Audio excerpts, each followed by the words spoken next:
ఏపీలో judicial preview చట్టాన్ని రద్దు చేస్తూ గవర్నర్ అబ్దుల్ నజీర్ నోటిఫికేషన్ను విడుదల చేశారు.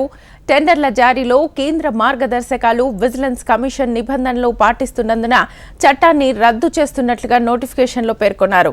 ప్రభుత్వ టెండర్లలో పారదర్శకత కోసం గత వైసీపీ ప్రభుత్వం జ్యుడిషియల్ ప్రివ్యూ చట్టాన్ని తీసుకొచ్చింది. ఇదే అంశానికి సంబంధించి ఫుల్ డీటెయిల్స్ మా ప్రతినిధి కాంతి లైవ్ ద్వారా అందిస్తారు. కాంతి,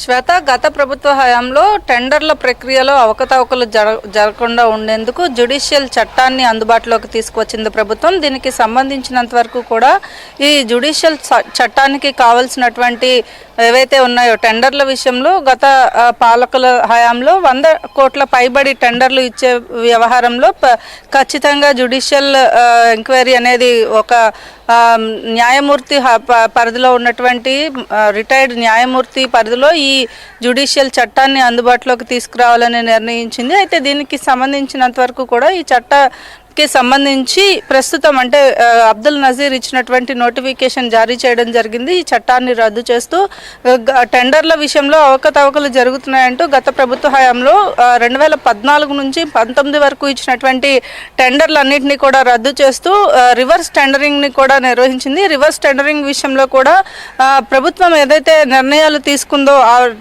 టెండర్లు ఇచ్చిందో వాటిలన్నింటినీ కూడా రివర్స్ టెండరింగ్ పేరుతోటి కొత్త వాటికి ఇవ్వడం జరిగింది. సో ఈ నేపథ్యంలో గత ప్రభుత్వ హయాంలో తీసుకొచ్చినటువంటి ఈ చట్టం ఏదైతే ఉందో చట్టాన్ని రద్దు చేస్తూ జ్యుడిషియల్ ఎంక్వైరీకి సంబంధించినటువంటి విషయంలో కేంద్ర ప్రభుత్వం ఇచ్చినటువంటి నియమ నిబంధనలన్నింటినీ కూడా రాష్ట్ర ప్రభుత్వం టెండర్లు ఇచ్చే విషయంలో అన్నింటినీ ఫాలో అవుతున్న నేపథ్యంలో ఈ చట్టం అవసరం లేదు అంటూ కూడా గవర్నర్కి కేబినెట్ ఆమోదం తెలిపి దాంట్లో ఉన్నటువంటి విధి విధానాలన్నింటినీ కూడా గవర్నర్కు అందజేసింది. ఈ నేపథ్యంలో దీనికి సంబంధించి ఈ చట్టాన్ని రద్దు చేస్తూ గవర్నర్ అబ్దుల్ నజీర్ దీనికి సంబంధించినటువంటి నోటిఫికేషన్ ని జారీ చేశారు. Shweta. Right Kanti, thank you.